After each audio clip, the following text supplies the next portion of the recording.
जय हिंद, जय भारत। मैं गोस्वामी दिलीप भारती कैप्टन, भावी प्रत्याशी 112 महाराजगंज। साथियों, प्रातःकाल की बेला में आप सभी को हाथ जोड़कर प्रणाम। आज मैं आप सबों के बीच, जैसा कि आज हमारे बिहार की बहुत ही महत्वपूर्ण त्यौहार ज्योतिया व्रत है, जिसमें हमारे बिहार की माताएं बहनें अपने संतान के लिए, अपने पुत्र की दीर्घायु के लिए, सुख शांति यश समृद्धि के लिए इस व्रत को करती हैं, जो बहुत ही कठिन व्रत है। कल नहाय खाए के साथ आज व्रत है। कहने का तात्पर्य है कि एक माता अपने पुत्र के लिए इतनी कठिन व्रत करती है ताकि वह हमेशा खुशहाल रहे, सुख शांति समृद्धि के साथ रहे। पर सवाल है कि क्या व्रत रखने से कोई पुत्र सुख शांति समृद्धि और दीर्घायु को प्राप्त हो सकता है? उत्तर है हाँ, लेकिन सवाल है क्या आज बिहार के अंदर जो पलायन हो रही है, हमारे यहाँ के बच्चे जो बिहार से बाहर अपनी जीविका के तलाश में, नौकरी की तलाश में बाहर जा रहे हैं, उस समस्या का समाधान सरकार के पास क्या है? विगत कई सालों से हमारे बिहार के बच्चे जो बहुत ही प्रतिभाशाली हैं, दिल्ली, नोएडा, गुड़गांव, सूरत, गुजरात, लुधियाना, पंजाब, पुणे जाकर के अपनी जीविका चलाते हैं, क्योंकि यहाँ की निकम्मी सरकार सोचा ही नहीं कि यहाँ पर कोई फैक्ट्री, कल कारखाना, रोजी रोजगार भी लाना चाहिए। विगत 15 साल लालू प्रसाद जी का राज्य, अभी 20 साल से नीतीश कुमार जी बैठे हैं। 35 साल में इन्होंने बिहार को कम से कम 100 साल पीछे लेकर गया। नीतीश कुमार जी कहते हैं कि बिहार में समुद्र नहीं है। मैं पूछना चाहता हूं नीतीश कुमार जी से कि क्या दिल्ली, नोएडा, गुड़गांव और फरीदाबाद या भिवाड़ी या राजस्थान में कोई समुद्र है क्या? यदि वहां समुद्र नहीं है तो दुनिया की तमाम इंडस्ट्री, आईटी हब की कंपनियां यहां पर स्थापित हो चुकी हैं, तो क्या इस बिहार में स्थापित नहीं हो सकती? अरे बिहार में तो नदियों का जाल बिछा हुआ है। आए दिन बिहार में बाढ़ आ जाती है, लोग मरते हैं, और हमारे के नेता लोग यहाँ के हेलीकॉप्टर से हवाई सर्वेक्षण करते हैं। बताइए वाला, जो हवाई जहाज से सर्वेक्षण कर रहा, जो व्यक्ति बाढ़ में डूब रहा, क्या उसके दर्द, दुख और पीड़ा को ये समझ सकते हैं? तो बिहार के जो हमारे नेता हैं, ये हवा हवाई हैं। बिहार के बच्चों को बंधुआ मजदूर बना के रख दिया है। ज्यादातर बच्चे सऊदी अरब, दुबई, दोहा, कतर, ओमान, नाइजीरिया, कल मैं गया एक क्षेत्र में नाइजीरिया, माने ऐसा विश्व का कोई कोना नहीं जहां बिहार का बच्चा नहीं जाता हो। यहां तक कि यदि अंतरिक्ष में भी कोई रोजी रोजगार मिले तो वहां भी ये चले जाएं। लेकिन अब ऐसा नहीं होगा। जैसा कि मैंने स्लोगन बनाया है कि पूरे बिहार में शोर है, जिसका नाम प्रशांत किशोर है, जिन्होंने बिहार में बदलाव करने की चाह रखी है और बदलाव यात्रा निकाल करके लोगों के अंदर यह बता रहे हैं कि बिहार बदलना चाहिए और हर हाल में बदलेगा। क्योंकि हमारे पलटू चाचा जो 20 साल से कुर्सी से चिपके हुए हैं, इनका चाल चरित्र और चेहरा नीयत साफ नहीं है। मैं याद दिलाना चाहूंगा, कोरोना के लॉकडाउन के दौरान हमारे बिहार के बेटी और बेटियां कोटा के हॉस्टल में फंस गए थे, बस की मांग की जा रही थी। नीतीश कुमार जी ने कहा था कि मैं समर्थ नहीं हूं। यदि आप समर्थ नहीं हैं बिहार के बच्चे और बच्चियों के लिए, मैं पूछता हूं कुर्सी पर क्यों बैठे हुए? लॉकडाउन के दौरान बिहार की आधी आबादी बिहार से बाहर रहती है, किसी तरह सब कुछ बंद था, लेकिन उन प्रवासी लोगों को वहां के मकान मालिकों ने किराया न देने के कारण अपने घर से निकाल दिया। किसी तरह गिरते पड़ते कटते मरते बिहार में पहुंचे। आपने देखा होगा टीवी पर एक ज्योति कुमारी जो दरभंगा की रहने वाली थी, अपने वृद्ध पिता को टूटी हुई साइकिल पर बैठा करके पता नहीं कितने समस्याओं से जूझती हुई अपने घर को पहुंची थी। जब अपने घर को पहुंच गई तो नीतीश कुमार जी उसे साइकिल देने जाते हैं। वाह, गजब का मार्केटिंग करते हैं आप। जब उसके पिता वह खुद संकट में थी तब कोई भी नेता उसे बचाने को नहीं गया। कोरोना में सबसे ज्यादा कोई मरा तो हमारा बिहार और हमारे बिहार के प्रवासी मजदूर जो गुजरात, पंजाब, हरियाणा, आपके तमिलनाडु, केरल, महाराष्ट्र और ये दिल्ली, नोएडा, फरीदाबाद में तो थे ही फंसे हुए। इनको जानबूझ करके दिल्ली में रोका गया, इनको बस नहीं दी गई। मैं उस बात का गवाह हूं, मैं खुद वहां पर हाजिर था। यदि बसों की परमिट भी मांगी गई तो परमिट नहीं दी गई ताकि बिहार के लोग परेशान हो। तो हमेशा से बिहार के लोगों के साथ राजनीति होती आई है, षड्यंत्र होते आया है। बस इतना ही कहूंगा, जागो बिहार जागो।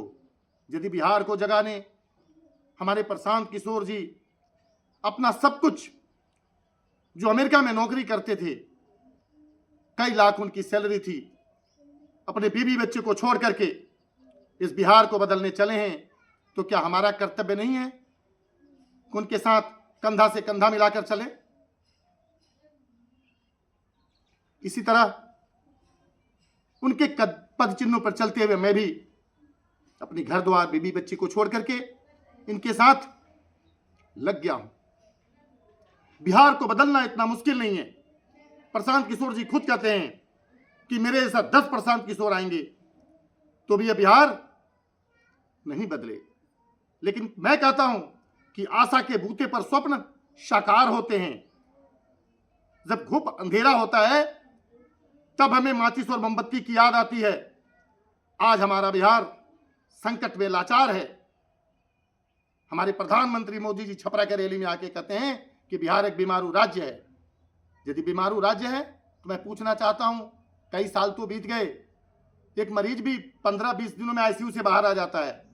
हमारा बिहार वेंटिलेटर से कब निकलेगा?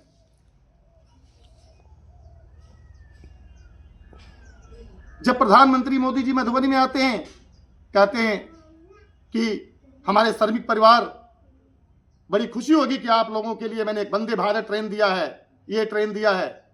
अरे भाई, तुम ट्रेन देते हो गुजरात और सूरत जाने के लिए, ताकि हमारे के बच्चे, बिहार के बच्चे भेड़ बकरी के जैसा ट्रेनों में विदाउट मतलब रिजर्वेशन वॉशरूम में बैठ करके जाते हैं। सबने देखा है, सबको पता है।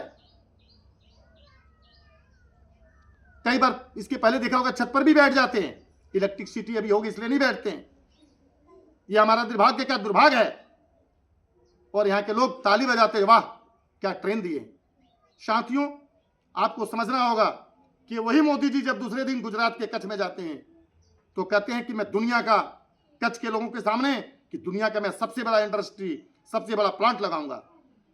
तो ये दोहरी नीति क्यों कि बिहार में आकर अब केवल एक ट्रेन देते हैं और गुजरात में जाकर के आप वहां पर बड़ी बड़ी प्लांट देते हैं? क्या यहाँ के लोग वोट नहीं देते हैं? बस इतना ही कहना चाहूंगा मैं अपने बिहार के लोगों से और अपनी महाराजगंज की जनता से कि यदि आप छपरा, सीमान, गोपालगंज, महाराजगंज में वोट देते हैं, जला सी दिल में दर्द होता है, बीमार होते हैं, चोट लगती है, क्या कहते हैं, चलो ले चलो इनका के कहा, गोरखपुर, लखनऊ, कानपुर और दिल्ली। क्यों भाई? यदि आप वोट देते हैं यहां तो आपको इलाज भी यहीं चाहिए। ये हमारा संवैधानिक अधिकार है, जीने का, रहने का, खाने का। आज मोदी जी क्या कहते हैं कि भाई मैं तो फकीर हूं, झोला उठा के चल दूंगा। वो पढ़ाई लिखाई की बात नहीं करते, वो यही कहते हैं कि मैंने ट्रेनों में चाय बेच करके हिंदी सीखा है। मैं पूछता हूं क्या इंग्लैंड से आए हैं क्या? वो हिंदी उन्हें ट्रेनों में सीखनी पड़ी?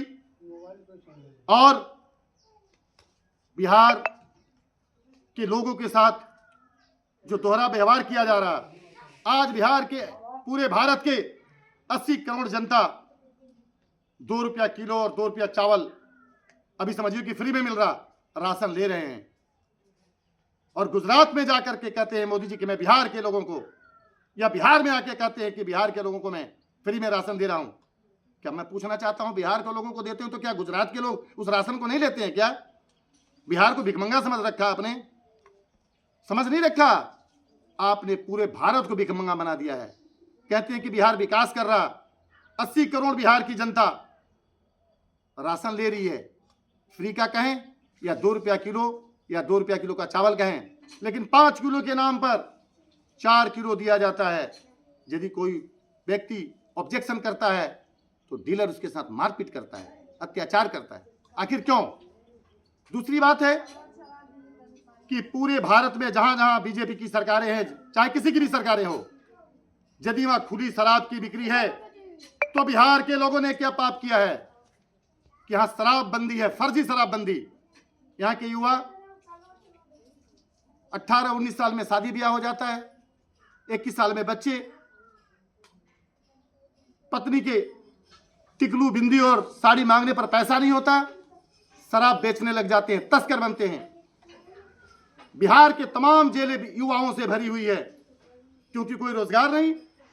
एक शराब की बोतल इधर से उधर करते हैं, 100 रुपया कमाते हैं वो, तो सोचते हैं ये रोजगार है उनका, और इनकी बिहार की पुलिस उनको पकड़ करके जेलों में डालती है। आखिर क्यों? आप फर्जी शराबबंदी इस बिहार में एक फोन कॉल पे मिलती है, क्यों नहीं आपकी पुलिस पकड़ती? ये कौन सा आपका लोकतांत्रिक अधिकार है? बिहार आपकी बपौती नहीं है, ये बिहार की पूरी जनता का है। लोकतंत्र का मतलब होता है जनता को, जनता के लिए, जनता के द्वारा। क्या जनता ने कहा है? हाँ, महिलाओं ने जरूर कहा था। आज वही महिलाएं दुखी हैं, पीड़ित हैं कि जो सामान 300 की जगह 600, 600 की जगह 1200, यहाँ के पुरुष घर जमीन अपने पत्नी के जेवर को बेच के शराब पी रहे हैं, क्योंकि महंगा है।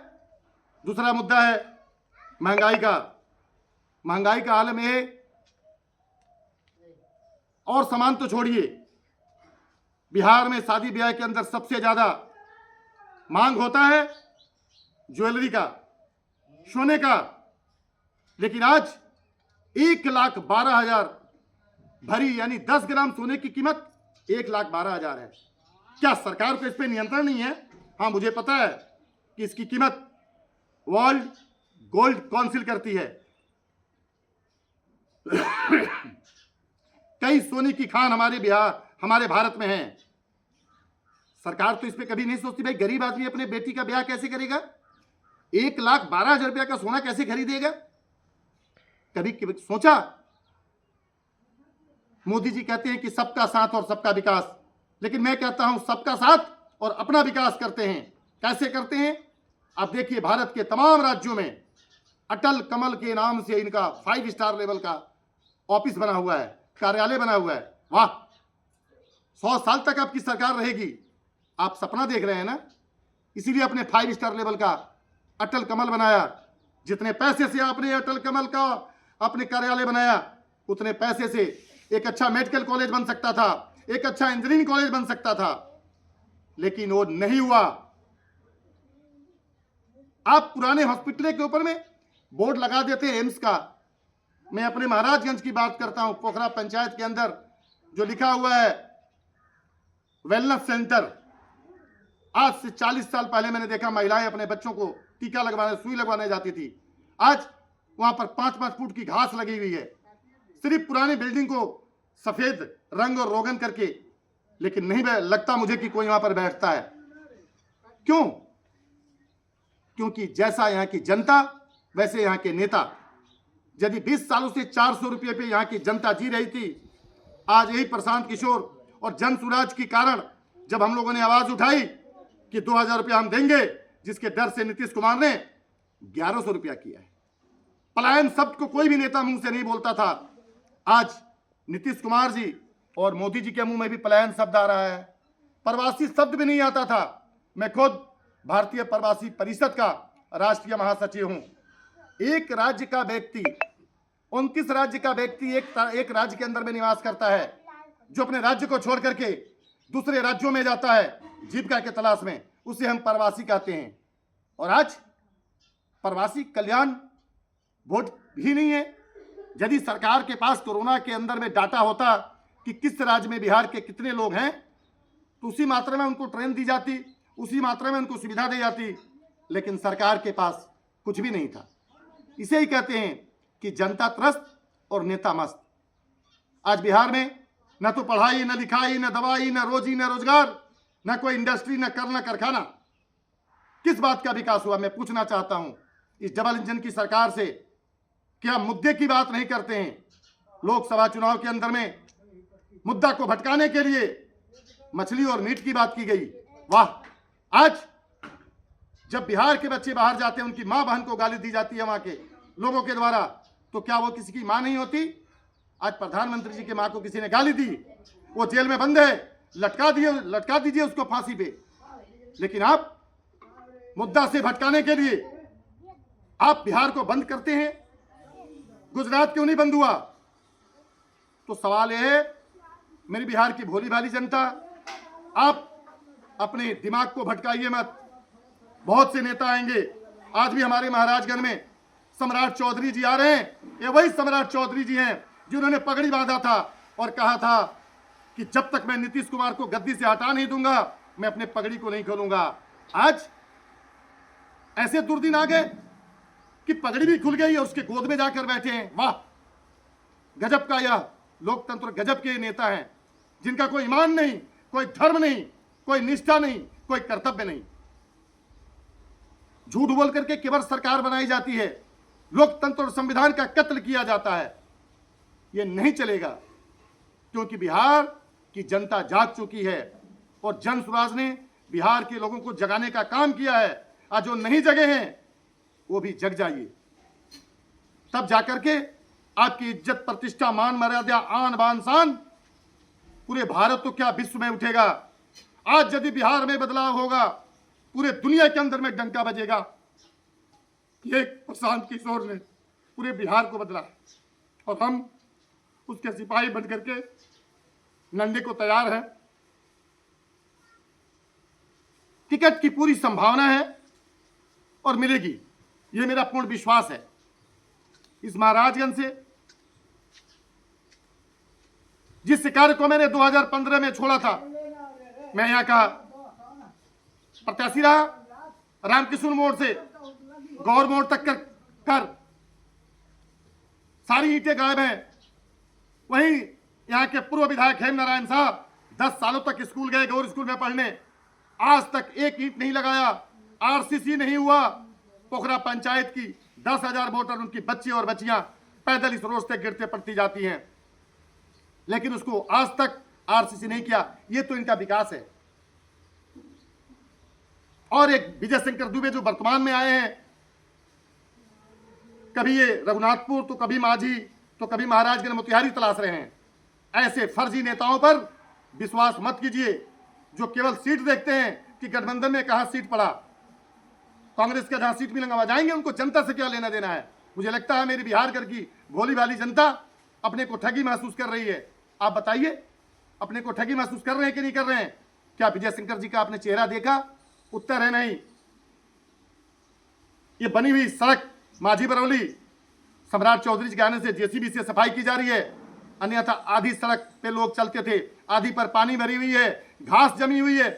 मेरा 1 नंबर वार्ड अफराद, जहां नल जल के नाम पे भ्रष्टाचार हुआ है, पानी आया ही नहीं, आज भी यहाँ का सचिव पैसा ले रहा है। मैं पूछना चाहता हूं, किसकी ड्यूटी है?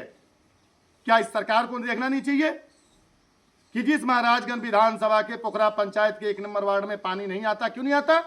मैं भ्रमण के दौरान मोरा पंचायत वार्ड नंबर 12 के अंदर में बोरिंग लगी है, टंकी नहीं लगी है, अब पानी नहीं आ रहा, जनता परेशान है। भाई कौन देखेगा इसको? कहां गए हमारा विजय शंकर दुबे जी? कहां गए यहाँ के सिग्रीवाल जी? साल में 7-7 करोड़ रुपया मिलता है। पूरे भारत के अंदर में सिवान एक जिला ऐसा है जहां से 2 सांसद आते हैं, सबसे ज्यादा पैसा आता है। लेकिन दुख इस बात का है कि जिला सिवान के राजेंद्र बाबू का, जो हमारा जिला सिवान का रेलवे स्टेशन है, वहां का लिफ्ट भी काम नहीं करता है। मैंने कई बार सिवान के स्टेशन मास्टर को बोला कि बच्चे, बुजुर्ग, महिलाएं दिल्ली से सामान लेकर के आते हैं, लिफ्ट नहीं है, किसी तरह पीठ पर रख करके गिरते पड़ते सीढ़ी को चढ़ते हैं। ये तो यहाँ का विकास है कि जिसने देश को राष्ट्रपति दिया, इसी महाराजगंज से जीत करके चंद्रशेखर जी प्रधानमंत्री बने थे, जिसने प्रधानमंत्री दिया, वो आज हमारा जिला सिवान सबसे पिछड़ा हुआ है। अरे पिछड़ा तो पूरा बिहार है, लेकिन उसमें भी छपरा, सिवान, गोपालगंज और ये हमारा महाराजगंज, इसे जिला बनना चाहिए। यदि मायावती ने 5 साल में 6 जिले बना सकती है, तो क्या 20 साल में नीतीश कुमार से एक जिला नहीं बना? ऐसे मुख्यमंत्री का डूब मरना चाहिए। मैं यही कहूंगा, आपसे महाराजगंज एक जिला नहीं बनता। महाराजगंज संघर्ष समिति जो है, इसकी लड़ाई लड़ रही है, लेकिन फिर जानबूझ करके इसको जिला नहीं बनाया जा रहा है। हॉस्पिटल के नाम पे खोला गया महाराजगंज में, गाय भैंसे बंधी रहती है। मैं देखता हूं, अभी मंगल पांडे जी के हॉस्पिटल में गया, आधा घंटा तक लाइट नहीं थी। बताइए, हॉस्पिटल कोई पान का दुकान है क्या कि कत्था नहीं है, चूरा नहीं है? डीजी है, लेकिन डीजी स्टार्ट नहीं है, खराब पड़ा हुआ है। जो बीमार व्यक्ति जाएगा तो ऐसे ही मर जाएगा। तो ये तो यहाँ का विकास है। मेरा 79 साल का देश जहां मैं रहता हूं, अफराद मोड़, मैं पूछता हूं विकास की परिभाषा क्या है? 79 साल पहले पोस्ट ऑफिस नहीं था, बैंक नहीं था, स्कूल नहीं था, कॉलेज नहीं था, हॉस्पिटल नहीं था, आज भी नहीं है। तो जनता को क्या चाहिए? यही तो चाहिए। आज बच्चे 12th करने के बाद हाजीपुर, सोनपुर फर्जी कॉलेज में एडमिशन कराने जा रहे हैं। यहाँ कॉलेज नहीं है। क्यों नहीं है भाई?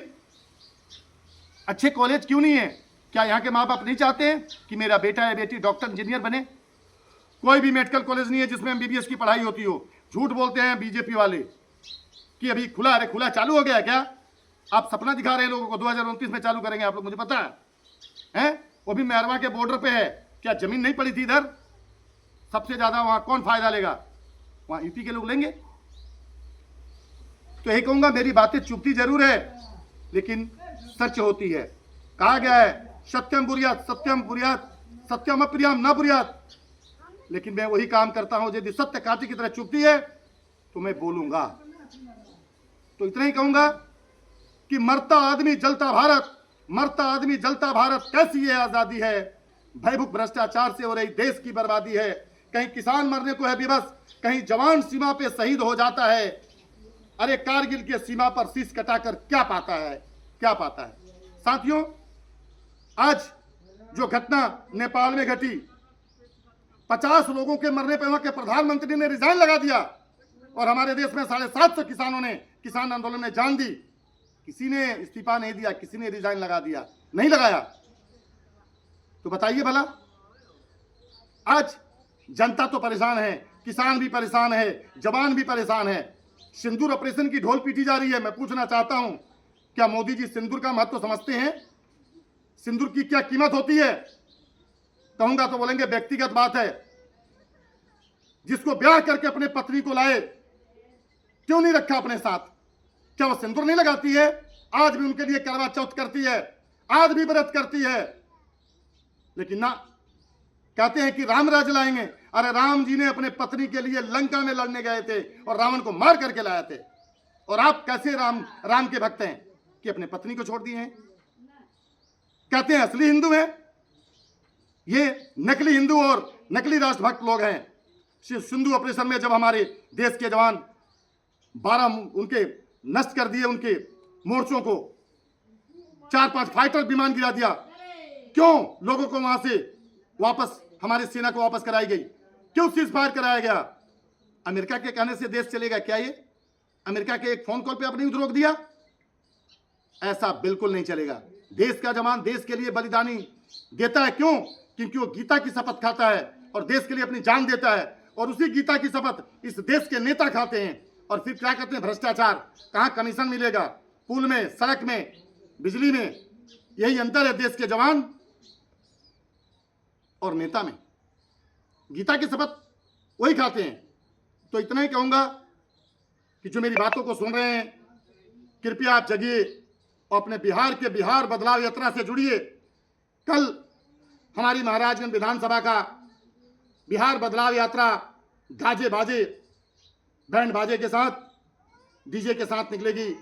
मैं सबसे हाथ जोड़ के आपसे प्रार्थना करता हूं कि भारी से भारी संख्या पे अपने घरों से निकलिए। स्लोगन है कि जंग लड़ो बेईमानों से और निकल पड़ो मकानों से। क्या जो भ्रष्टाचार की 78,000 करोड़ का हिसाब किताब नीतीश कुमार जी के पास नहीं है, दूसरा किसी पार्टी का होता तक ढोल पीटा जाता, मीडिया में उछाला जाता। ऑडिट ने बोला है कि इसका कोई हिसाब किताब नहीं, तो भ्रष्टाचार नहीं है तो और क्या है ये। आज आपने देखा होगा मलबलिया में गोली चली, 4 लोग मरे, 3 लोग मरे। अभी इधर लालू यादव का मर्डर हुआ, यहाँ पे सिवान में व्यवसायी को लूटा जा रहा है। क्या है ये, जंगल राज है क्या? इसे कहा जाता है महाजंगल राज, अमंगल राज। तो इतना ही कहूंगा कि आप सभी जगिए और प्रशांत किशोर जी का साथ दीजिए, जन सुराज के साथ जुड़िए। जन सुराज का मतलब होता है जनता का सुंदर राज। एक नया आगाज और नया अंदाज आने वाला है। जय हिंद, जय भारत, नमस्कार।